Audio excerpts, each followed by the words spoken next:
مهم جدًا في الزمن اللي إحنا فيه ده إن أنت ما تتعلّقش، سواء أنت فعلًا متعلّق في علاقة عاطفية أو أيًا كان، أو برضه بتحب حد بزيادة، فخايف أحسن بعد كده الموضوع يخش في تعلُّق، وهنا طبعًا أنا مش باتكلّم بس على التعلُّق العاطفي، أنا باتكلّم على التعلُّق عامةً.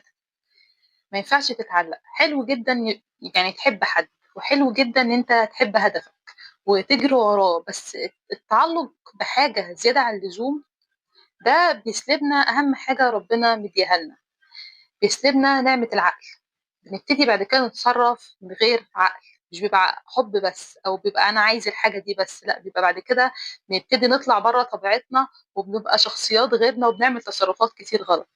وقاية من التعلُّق، إزاي تقي نَفْسك من التعلُّق؟ إحنا اتفقنا إن التعلُّق سواء أشياء أو سواء ناس.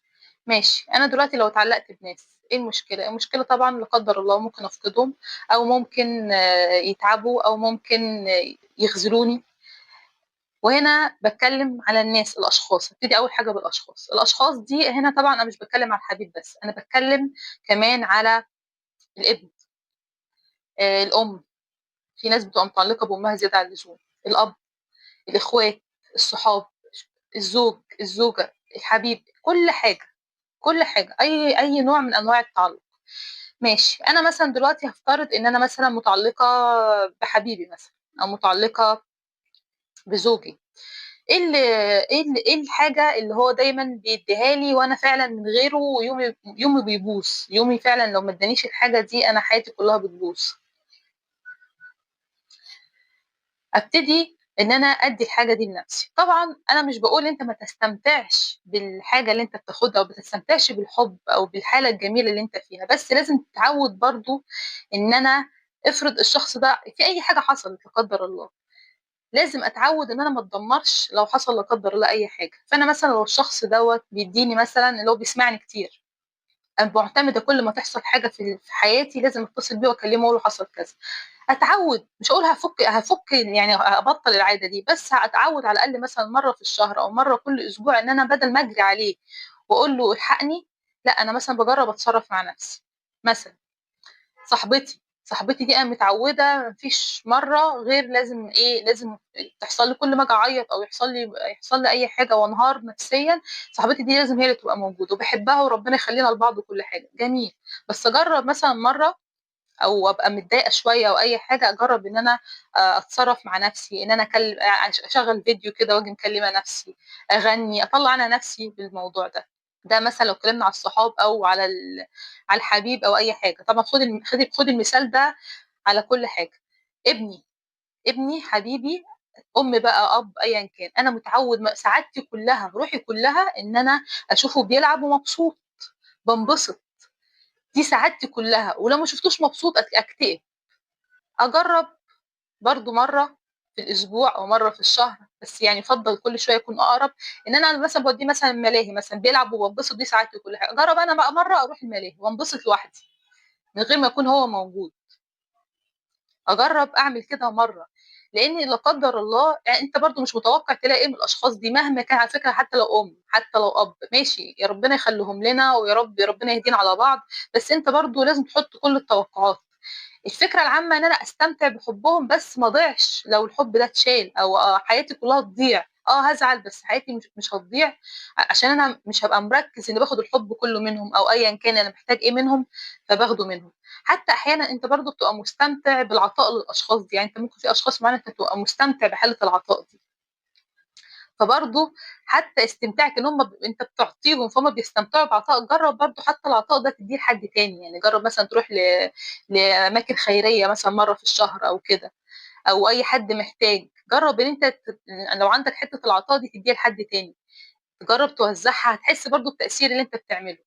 الفكرة العامة إن أنا باعمل روتين مع الأشخاص اللي أنا إيه اللي أنا بادّيه لهم، إيه اللي أنا فعلًا حاجة يعني إيه اللي أنا باخده منهم، سواء باستمتع بالأخْد أو باستمتع بالعطاء، بحيث الحاجة دي ما تكونش متوقّفة عليهم هم.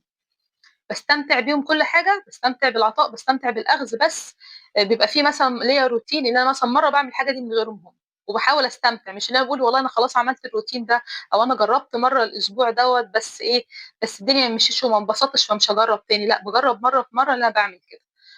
أدي برضو مثال تاني عشان أزود الموضوع ده وعشان نفهمه أكتر. أنا مثلا متعودة كل شوية بخرج مع خطيبي، وما بستمتعش غير بالخروج معاه. أجرب مرة أخرج لوحدي، أو بروح مع أختي مثلا بجيب كل حاجة يعني ما بعرفش أروح لوحدي.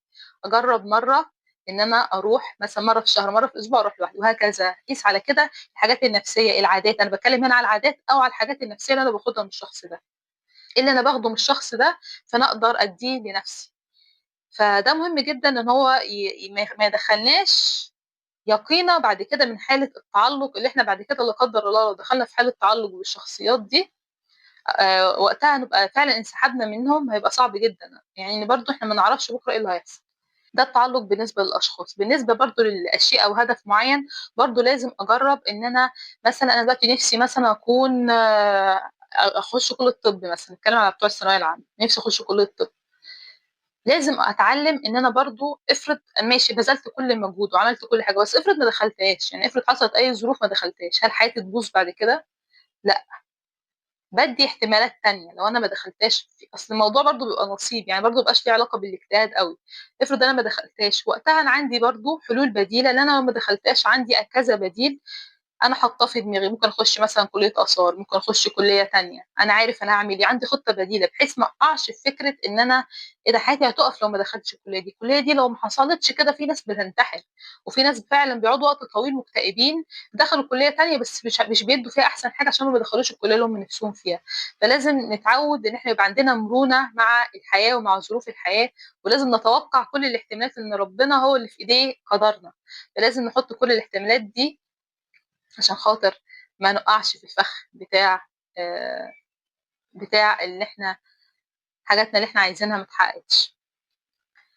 تالت حاجة، وده روتين ممكن نعمله هيبقى هيعجبكم جدا، ان انتوا بتذكروا ربنا. تذكروا ربنا برضو دايما باكد على الذكر الواعي، ان احنا نذكر واحنا مركزين، عشان ده بيفرق معانا في نفسيتنا قبل ما هو يكون ثواب، هو بيفرق في نفسيتنا. فمن ضمن الاذكار دي اللي هو ذكر حسبي الله لا اله الا هو عليه توكلت هو رب العرش العظيم. الذكر ده مهم جدا. مهم جدا في ايه؟ ان هو بيخليك في حاله، طبعا انت بتقول يعني ايه